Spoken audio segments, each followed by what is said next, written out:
महात्माओं, सौभाग्य आपका, आप जी को यथार्थ ज्ञान सुनने को मिल रहा है, सत्संग सुनने को आपको प्राप्त हुआ। तो इसी प्रकार परमात्मा आते हैं और कहते हैं, गोता मारूं स्वर्ग में, जा बैठूं पाताल, गरीब दास ढूंढता फिरूं, अपने हीरे मोती लाले। अब 3 युग, सतयुग, त्रेता, द्वापर में परमात्मा ने इस काल भगवान से प्रॉमिस किया था कि मैं 3 युगों में कम प्राणी ले जाऊंगा। उसने प्रार्थना की थी। और चौथा युग जब कलयुग आवे, काल ने कहा था कि हे परमात्मा, चौथे युग कलयुग में आप कितने प्राणी ले जाइए। तो परमात्मा ने कहा था, ठीक है, मैं चौथे युग में ले जाऊंगा, 3 युग तेरे लिए छोड़ दिए। उन 3 युगों में परमात्मा को मालूम था कि सतयुग, त्रेता, द्वापर में ये प्राणी दुखी नहीं होते इतने, इनके पूर्व जन्म के संस्कार इतने होते हैं, वो चाहे कोई भक्ति करता है चाहे ना करता है, और करता है तो कैसी ही करता है, तो उसको फिर भी वो उपलब्धि, संसारिक सुख ऑटोमेटिक प्राप्त होते रहते हैं। पुत्र प्राप्ति, धन प्राप्ति, रोटी टाइम पे मिलना, वो हैं तो उनके पूर्वजन्म के संस्कार। वो समझिए बैठे हैं हम जो साधना कर रहे हैं इन्हीं से हमें लाभ हो रहा है, या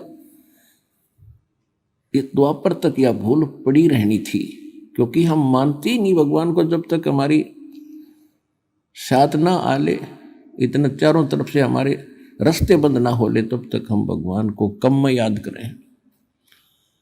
और करते हैं तो नकली जहां भी मिल जाते हैं, और वहीं से थोड़ी बहुत कोई जंतर मंत्र बता दिया, वो होना था आपके पिछले संस्कार से, और हमने कारण मान लिया। वो जैसे दास हनुमान और श्याम जी की पूजा करा करते, श्री कृष्ण, श्री विष्णु जी हमारे मूल रूप में इष्ट थे, शंकर भगवान और जो भी गणेश जी, जो देवी देवता, सभी का सत्कार हम बराबर ही करते थे। और जो भी संसारिक सुख हमें प्राप्त हो रहे थे, बच्चा पढ़ता है, पास हो गया शिक्षा में, तो अपने इष्ट को क्रेडिट देता है। हम ऐसे ही दे रहे थे, श्री राम, श्री कृष्ण, बाबा श्याम जी, जिन सा याद आ जाता उससे का शुक्रगुजार कर दिया करते थे। फिर सर्विस प्राप्त हुई तो भी उन्हीं को निमित्त बनाया, संतान हुई, पुत्र पुत्री हुई, तो वो भी इन्हीं भगवानों को क्रेडिट दिया कि इनकी दया से हुआ। अब पता चला परमात्मा के तत्व ज्ञान के दीपक से, रोशनी से, कि तब तक तो हमारा संस्कार यानी प्रारब्ध ही फल रहा था, जो हमें मिलना था वो पूर्व निर्धारित था। और हमने ऐसा भी देखा जो कति भगवान के निकट भी नहीं, वो हमसे भी सुखी थे। शराब पीना, बकवाद करना, सारा दिन अटपट करके ताश खेलना, और वो और भी सुखी दिखे थे, दुखी थे, सुखी थे। तो उनका पिछला ही संस्कार प्रारब्ध ही फल रहा था। और अब पता चला परमात्मा के ज्ञान से कि ये ब्रह्मा विष्णु महेश हमारे संस्कार में परिवर्तन नहीं कर सकते। केवल कबीर परमात्मा जो समर्थ है, परम अक्षर ब्रह्म है, सत्यनारायण है, अविनाशी परमात्मा, यही हमारे बुरे संस्कार का नाश करके और शुभ संस्कार लिख देते। मासा घटे न तिल बधे, विद ना लिखे जो लेख, और साचा सतगुरु मेट कर ऊपर मार दे मेख। जम जो राजा से डरे, ये मिटे कर्म के लेख, अदली असल कबीर हैं ये कुल के सतगुरु एक।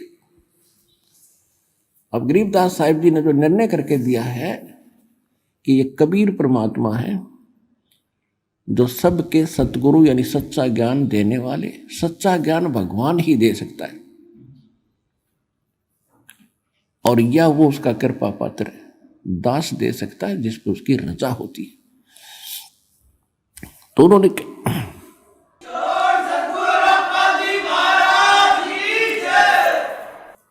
तो उस परमात्मा के कृपा पात्र आदरणीय गरीबदास साहिब जी ने दिया, वो ये सिलेबस लेकर चले गए। अब इस दास को टीचर बनाकर भेज दिया। अब ये सिलेबस आपके लिए कति सरल कर दिया है दास ने, कति सरल कर दिया। 9 मन सूत उलझिया ये ऋषि रहे जख मारे, और सतगुरु ऐसा सुलझा दे भाई उलझे न दूजी बार। अब ये दातम मार्ग, ये सभी सदग्रंथ, पवित्र ग्रंथ, पवित्र पुराण, पवित्र कुरान, पवित्र गुरु ग्रंथ साहिब, पवित्र वेद, पवित्र गीता, ये हमारे लिए पहाड़ था।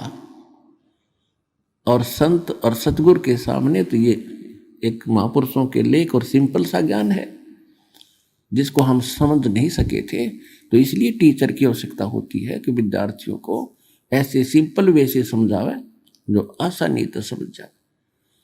तो आज दास पे कृपा हुई परमात्मा की कि आपको ऐसे सरल भाव से समझा दिया, अशिक्षित भी समझ जाए ना, पढ़े लिखे की तो बात तक खत्म, आप तो एजुकेटेड हैं। और फिर भी जो इतना ज्ञान समझकर, इतनी बात, सारा प्रमाण देखकर, और कोई संत या कोई उनका शिष्य वहां से नहीं हटता है काल की पूजा से, तो भक्ति उद्देश्य लेकर वो जीव नहीं जा गया वहां पर। जो भक्ति उद्देश्य लेकर किसी संत के पास गए हैं या कोई संत बना है, इस ज्ञान को सुनकर वो अब भी आनाकानी करता है, तो उसका कोई उद्देश्य अन्य है, महिमा की भूख है, या कोई उसके कर्म में चूक है। नहीं तो परमात्मा कहते जानबूझ साची तजय और करे झूठ तेने, और ताकि संगत है प्रभु सौपन में बिना। इतने प्रमाण देखकर आत्मा नहीं हिलती, तो पत्थर हो गया, वो इंसान नहीं रहा, या फिर जानबूझकर बकवाद कर रहा है। तो कहते इसे ऐसे व्यक्ति के तो सौपन में भी साथ ना हो, संग ना हो, नहीं तो वो आपने भी डबो देगा। तो परमात्मा कहते हैं ये ज्ञान देने के लिए स्वयं आते हैं, और फिर इस कलयुग में अपना दास इन्होंने भेजना था। ये तो अब मोक्ष टाइम आ गया, भक्ति काल शुरू हो गया। सन 1997 से वहाँ 5505 वर्ष कलयुग बीत चुका है, और उसके बाद ही ये तूफान आया है सत्य भक्ति का। संघर्ष भी खूब करना पड़ा पुण्यात्माओं, क्योंकि काल भी अपने एडी चोटी का जोर लगा रहा है कि कोई रामपाल के पास ना चला जा, वहां चलागा तेरी पोल खुली, और फिर झांकेगा नहीं तेरी ओर। और परमात्मा ने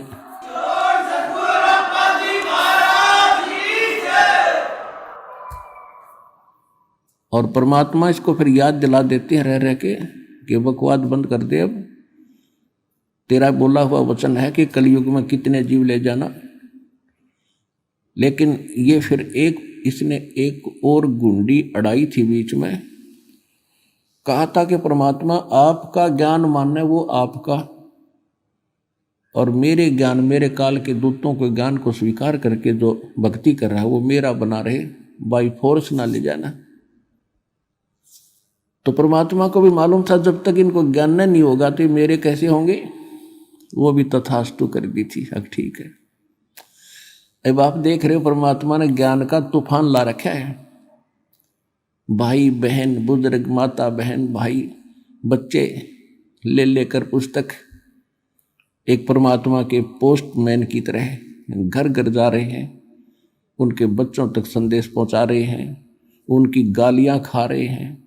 कोई जेल में डाल देता है, कोई पत्थर मारता है, कोई धमकाता है, कोई खुरकाता है, लेकिन ये परवाह नहीं करते, क्योंकि इनको मालूम हो गया कि इन्होंने भांग पी रखी है। अरे यह भांग उतरेगी इस पुस्तक के ज्ञान से, भगवान के ज्ञान से, और जिनकी भांग उतर जाएगी हमारे साथ हो लेंगे। फिर ये अब आपकी उतर गई, आप आगे, अब आपकी भांग उतरी तो यहाँ आगे